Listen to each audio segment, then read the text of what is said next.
neshungu dzakanyanya, hama dzangu kandi neshungu dzakanyanyisa mumoyo wangu.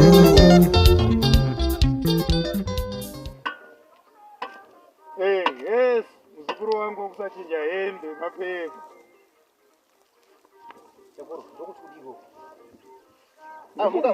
Mukashikirwa mbope munhu muchitanzi wokusachinja hembe.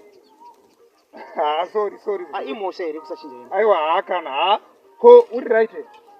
Unomba kutaurira kuti andipo ngaona. Anditi pamafona papenda kutaurira kuti andipo. Wati haupo but ndazokuona. Aiwa, ndaro sekuru. Kana imimi munhu ati haapo. Alright. Kuya kwamaita ikoko. Kudai masvika undishaya. Maita sei? Nduze maigona kupinda kama maigona kupaza mukaba. Wewe muzukuru, ko unoti kana daita senda kushaya ndasvika usipo ndaikubira. Iwe unoita shanje neimba dai pane mukadzi. Pamwe waitoti hanzi sekuru vanogona kutora. Zvamafambira ndazviziva.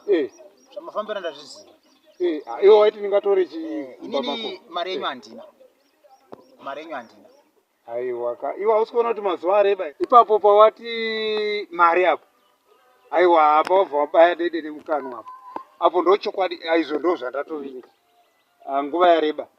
Icho chinamato chenyu chinamato cherudzi zvamunoparidzirwa kuti ndizvo zvamunoparidzirwa ndo moyo munyoro wacho here, ndo tsitsi dzacho here idzodzo. Ingaone zvakanzi izvo unofanira kuti uite tsitsi nerudo. Imi muri kuziva mararamiro andiri kuita sekuru, muri kuziva kana magariro andiri kuita panapa kuti zvakandoomera. Mouya mokweretesa munhu iye mamubatsira handiti momuvinga futi.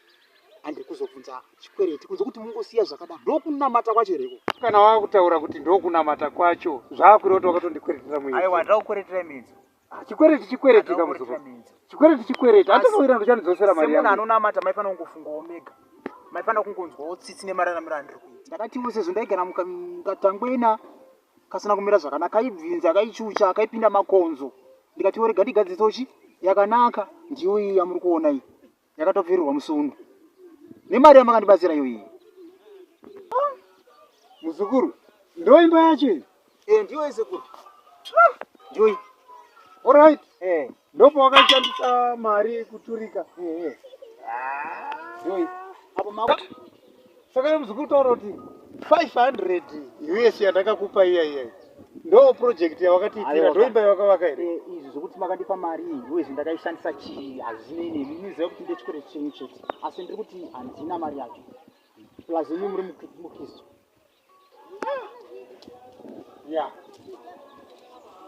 Ndiyo sekuru mutonge makuita godo ino.